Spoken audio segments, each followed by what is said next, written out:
We're gonna save $10,000, $15,000, whatever it takes. But we're gonna go back over there and we're gonna take $100 each for each student. $100, maybe $200. And we're gonna have several days. We'll rent a little bus and we're gonna take them shopping. That means that now you can imagine that $100 to $200 gonna go a long way over there in South Africa. Okay. This was a self-esteem project. This is a girls' school. Imagine what a couple $100 each would do.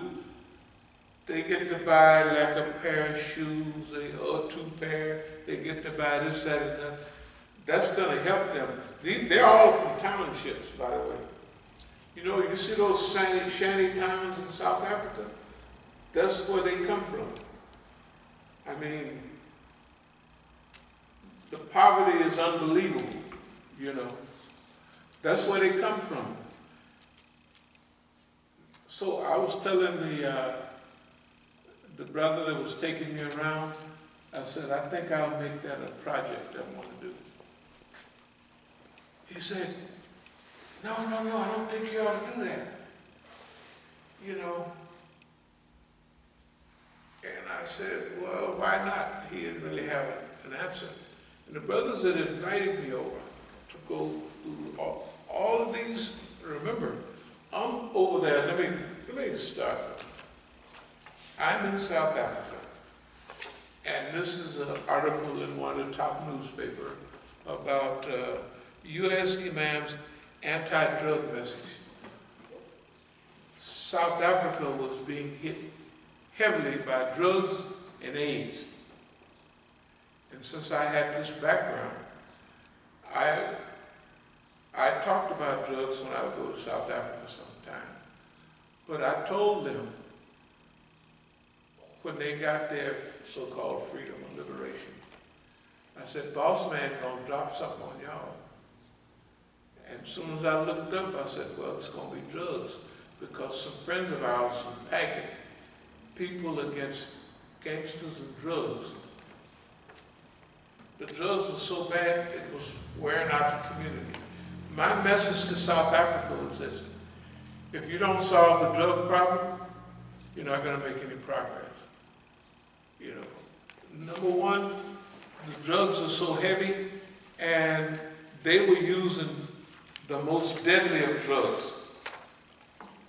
So I was everywhere. I was on radio, I was on TV, and it was white people, other kind of people. Right on the front, you would think I was running for president right here. Imam Ali Musa, they welcome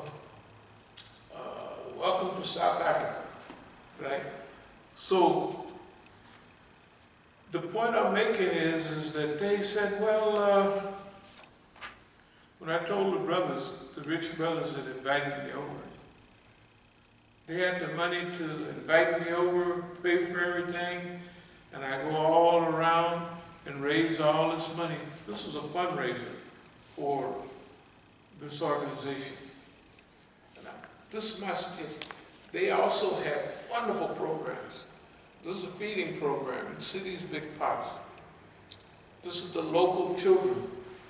Everywhere they had a drug treatment program, on Saturday they would feed the young kids in the area. Here they are, feeding the young kids.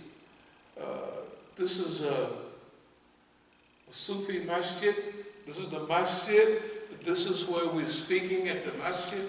I mean, this was a wonderful program that we had all over South Africa. And they must have appreciated, because look, they made a booklet out of it.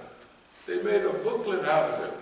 And the booklet, it has everywhere that I spoke. It has graphs. I think it's a business thing. Right? Look at the graph. This is the places I spoke, the number of people. put some work into this thing right here. Okay? And so, but there was only one thing wrong about it. They didn't want me to come back home and take $10,000, $15,000 and bring my daughters back over there, and we take a week or 2 weeks, however long it takes, to take the kids shopping. Can you imagine how young girls, teenage girls would feel? They get a chance to go shopping, and when they get on the bus, you give each one of them, when you change the money over, it's going to go big because the dollar is real powerful against the rand. Right? So they're going to get a stack of money. So when they get on the bus, you're going to give them so much money. You're going to go to the nice, they got big department stores over there, just like they do here. And they get a chance to buy what they want. It don't make no, you're not going to tell them you buy this, you buy that, but they're going to get a chance to buy what they want. Now, the reason for this is what we call self-image psychology. Can you imagine, you can see the little shoes they got on. Suppose they got their dream shoes or their little dream outfit, right? Heck, the thing don't cost no more than $20, right? Can you imagine? And so, when I told that to the brothers in South Africa, no, don't do that. And the rich ones that spent $1 zillion for me going around, of course, we raised more than that for the drug program.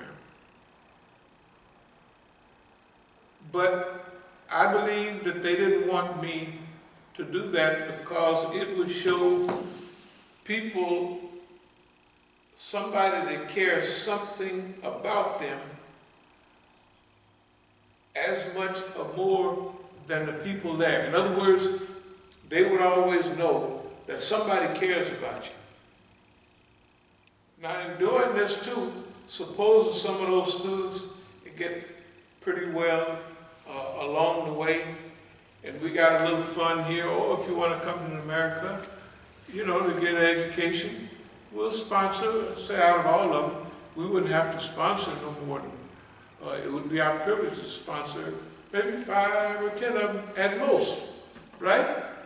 And we could hustle that money. The way we was getting money at that time, by the way, here's the point. At that point is when our income fell. At this point right here is when, within a few months, all the money that was coming in to us cut off. Some of it right away, and within a few months, they had raided our bank account, turned all over everything we had to somebody else. It's unbelievable, right? Why? So we couldn't help nobody else.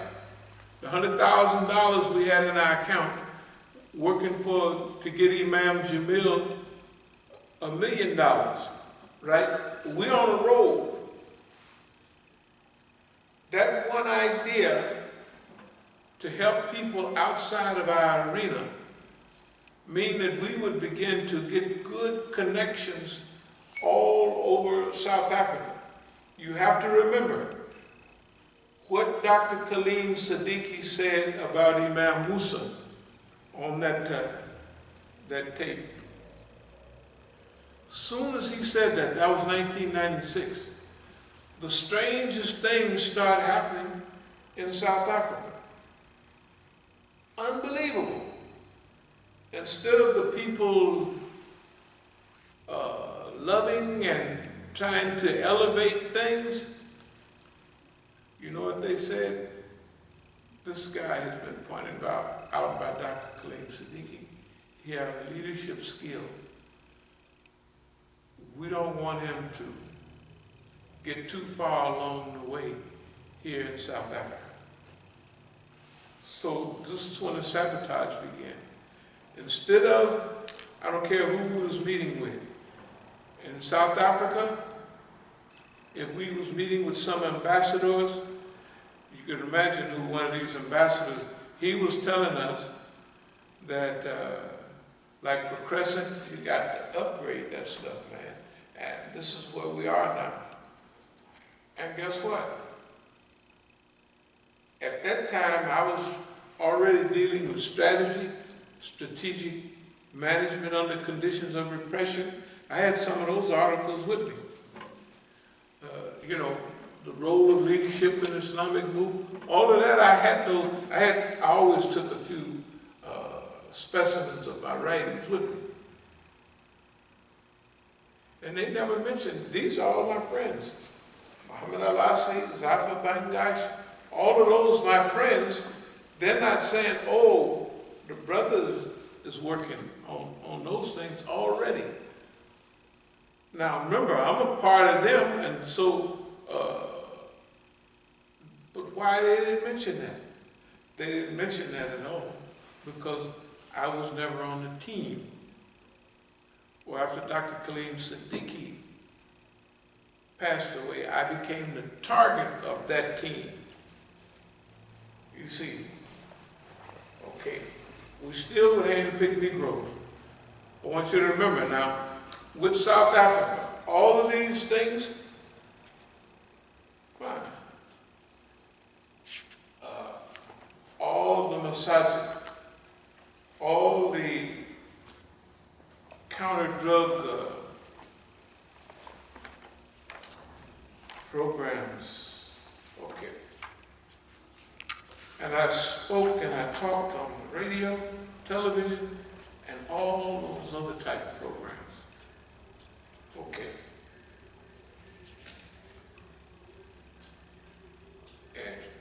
Educational centers, Masjid, just everywhere. Because see, everybody wanted to protect their children from the plague of drugs. And this is who was getting hit. First of all, the black community was getting hit. But the immigrant community, you'll see most of them are of Indian origin. All of it. There's a few blacks in there. But most of the people that have all the money are Indians. Indians. Okay.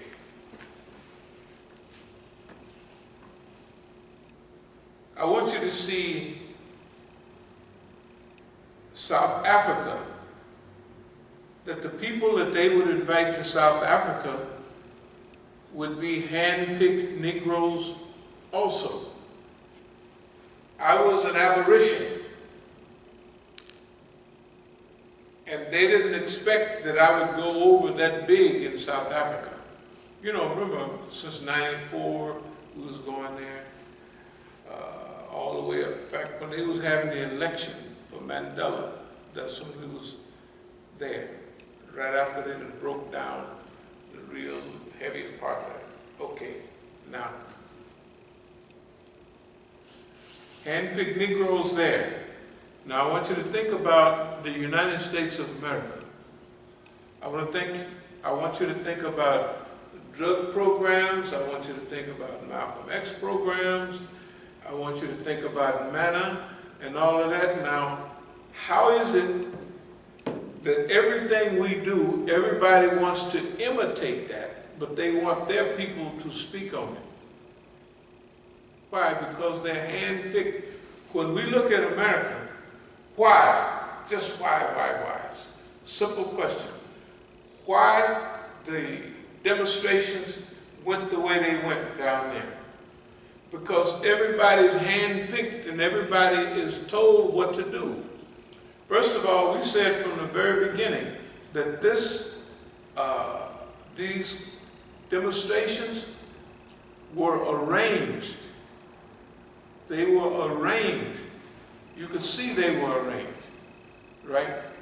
Just like Donald Trump was hired to do a job, also The police officer that killed that man was hired to do that job. They went through the records of all the police, and whoever has these records, that's who they are. They can go through and they can pick out, we'll pick this one. And when the opportunity arrives, he'll take somebody out. And he'll take them out in the most brutal way, where it don't make no sense. It has to be public. It has to incense the people. It has to be a very hurtful and painful experience for the whole country. On top of that, we got the coronavirus that's killing Negroes, Latinos, and American Indians by the thousands. All that's going on. And so, then we have to have a dry run. We have to do this thing. One thing we notice here in D.C., all the big programs and what have you, that in D.C. they could mobilize 1 million people just like that. And the people wouldn't have the ability to do that. That woman in Southside, whatever her name was, the way she put it, I was just sitting in my living room and I just said, we got to do something. And she got on the internet, so supposedly, and Ayub would tell you, the people was marching off them buses by you couldn't get close to the center of that demonstration downtown. You had to get off at a stop before that, even further back, and walk. We were out there talking, and the people was paying attention. Right on, brother. So it's a strange demonstration. And then you look at the people were union people, the people were coming from schools and organizations. Nobody can do that with the government. Nobody can do that. And the numbers, unbelievable. And the cost of that thing, just the tickets of the speakers and some of the helpers, it's up in the millions. They didn't have that money. They didn't have that money. You can't get that money that fast. What I'm trying to say is, we've looked at many demonstrations here in D.C. We've participated in many demonstrations in D.C. And we began to learn the patterns of the demonstrations in D.C. because we were participating in them. So we acquired, I don't care whether it's Answer, whoever, da-da-da-da, when they had demonstrations, I'm telling you, 100,000. But meet with another demonstration, 200,000, 300,000.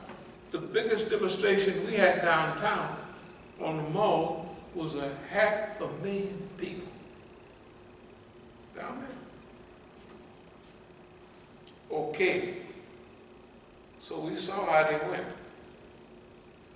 We saw the organizational structure.